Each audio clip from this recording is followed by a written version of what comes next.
রে বন্ধু, তুই নতুন ফোন কিনলি নাকি? হ্যাঁ, নতুন নতুন দেখা যাচ্ছে। কে তুই আজকে দেখলি? এদিন 3-4 মাস আগে কিনা হয়ে গেছে। ও, তুই আরো আগে কিনছিস? আচ্ছা বন্ধু, দেখি না তোর ফোন। সর, তুই শুরু করলি। আচ্ছা দেখি, আমি একটু দেখি তোর ফোনটা, দেখি কেমন কিনলি, দেখি তো একটু। বন্ধু, আসলে তোর ফোনটা অনেক সুন্দর, তা দাম কত নেছে? হ্যাঁ রে বোকা, তুই দাম দেখিয়ে দিবি, তুই কি কোনো সময় কিনতে পারবি নাকি? আরে কয়া বন্ধু কয়া, আমিও তো এরকম একটা ফোন কিনবো, টাকা গুছাচ্ছি। আমার তো কষ্ট করে টাকা কামাতে হয়, আর বাপ হেবা এত টাকা একসাথে দেবে না নে। ওই জন্য আমি নিজে কিসেন দিয়ে হোক, যেভাবে হোক, আমি অনেক টাকা গুছাচ্ছি, কিছু টাকা জমাইছি, আর অল্প কিছু টাকা হলে আমি একটা ফোন কিনবানি। তা কয়া কত নেছে এই? এতটা দাম করছিস, দামটা কই? আর দাম করলে তো তুই হ্যাং হয়ে যাবি নি। 3-4 মাস আগে কিনছিলাম, দাম ছিল 56,000 টাকা, আর এখন মার্কেট প্রাইস 70,000 টাকা। হাই রে, আমি আদার ব্যাপারে জাহাজের খবর নিচ্ছি। এত দামি ফোন আমি তো এই জন্য কিনতে পারবো না। তাই কি আর করার। আসলে বন্ধু, তুই সত্যি কথাই কইছিলিস, এই ফোনের তো অনেক দাম। তা আমার এই ফোন কিনতে কিন্তু অনেক সময় লাগবে। তা আমি কিছু টাকা গোছাইছি, আরো কিছু টাকা গোছানো লাগবে। কারণ তোর বাপ তো সিঙ্গাপুর থাকে, সে টাকা দিলে তুই যে কোনো সময় যে কোনো কিছু কিনতে পারিস। এসব ফোন তো তোর কাছে কোনো ব্যাপারই না। আচ্ছা নে রাখ, তোর ফোন তোর কাছে রাখ। আগেই কইছিলাম দাম শুনে হ্যাং হয়ে যাবি। যার সারার খয়রাতি কনকার, আমি আগের থেকে কইছিলাম তুই দাম শুনে হ্যাং হয়ে যাবি। দূর ভয়নি কোথাকার, তুই আমার সময় নাই নষ্ট করলি। তুই এই ফোনের স্বপ্ন খানিক দিস না, এ জীবনও তুই কিনতে পারবি না। তুই থাক।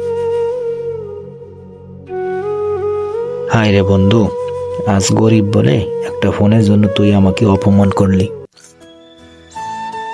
দেখছিস বন্ধু, আমাদের ফসল এবার কত সুন্দর হয়েছে।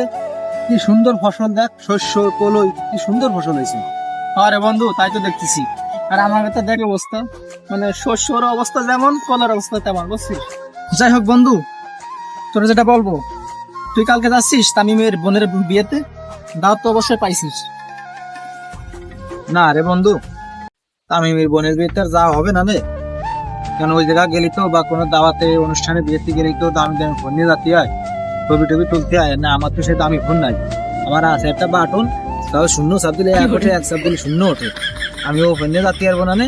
তোরা যাস কেন, তোকে দামি ফোন আছে, তোকে অনেক দামি দামি ফোন আছে, তোরা যাস, আমি যাতে পারবো না। আরে বোকা, কি বলিস? ফোন নাই তাই বলে যাবে না, এটা কোনো কথা বললি তুই? না রে বন্ধু, এই আধুনিক যুগে, ডিজিটাল যুগে ফোন টোন ছাড়া চলা যায় না। আর তুই তো জানিসই, আমি এই যে বই খাত করে খাই, এই আমার চলে। মানে এত টাকা দিয়ে তো ফোন টোন এনে পাবো না।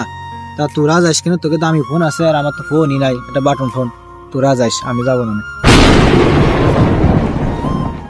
তুই এটা কেমন কথা বললি বন্ধু? তোর সঙ্গে কি আমার বন্ধুত্ব আজকের? সে ল্যাং ঠাকালাতে তোর সাথে আমি চলতেছি, তুই আমার ল্যাং ঠাকালের বন্ধু, আর তুই এসব কথা বলতেছিস যে ফোন ছাড়া তুই আমার সঙ্গে যাবি না, বিয়ে বাড়িতে যাবি না। তুই এটা কোনো কথা বললি বল? আরে বোকা, তাহলে আমি ফোন কিনছি কেত্তি কয়া? তুই আমার বন্ধু না? চল তুই আমার সঙ্গে, আমার ফোন ছবি তুলিস কিনা, এটা দে চল।